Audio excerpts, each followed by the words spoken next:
L'usine présente un système hiérarchique prononcé qui fait référence aux théories de la bureaucratie de Max Weber, où chaque poste de travail se définit par un niveau de diplôme.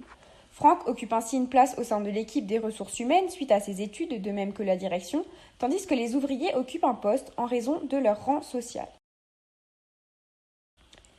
Les ouvriers sont avant tout des humains qui doivent travailler dans de bonnes conditions, ce qui favorisera le collectif de travail, leur motivation et leur productivité. Franck propose d'instaurer des conditions de travail qui conviennent aussi bien aux ouvriers qu'aux dirigeants. Il veut prendre en compte l'avis des employés sur la réglementation des 35 heures de temps de travail. Cela permettra d'impliquer davantage les ouvriers et de les responsabiliser.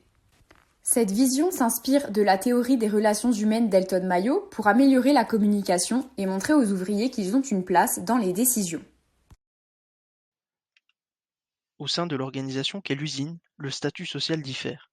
Sujette à un fort sentiment de défiance de la part des cols blancs envers les cols bleus, cela entraîne des conflits internes et externes, en témoigne le conflit interne subi par Franck, passé du côté des cadres, mais qui a reçu une socialisation similaire à celle des ouvriers.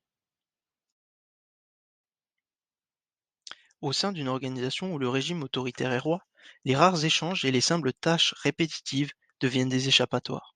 Une fierté de jouir d'un savoir-faire contrasté par une organisation limitant les initiatives des ouvriers. Pour lutter contre les licenciements, les syndicats et certains ouvriers décident d'occuper l'usine, le but étant d'appuyer leurs revendications professionnelles. Franck est révolté contre son père qui refuse de faire grève et accepte qu'on le licencie. Selon le modèle de Marx, cette scène révèle un homme aliéné par le travail. Franck n'est alors pas fier d'être un fils d'ouvrier et reproche à son père de lui avoir transmis ses sentiments d'infériorité tout au long de la socialisation primaire.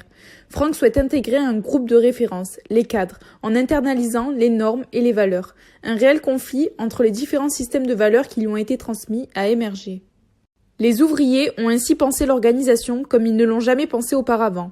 Ils essayent de conceptualiser leurs actions.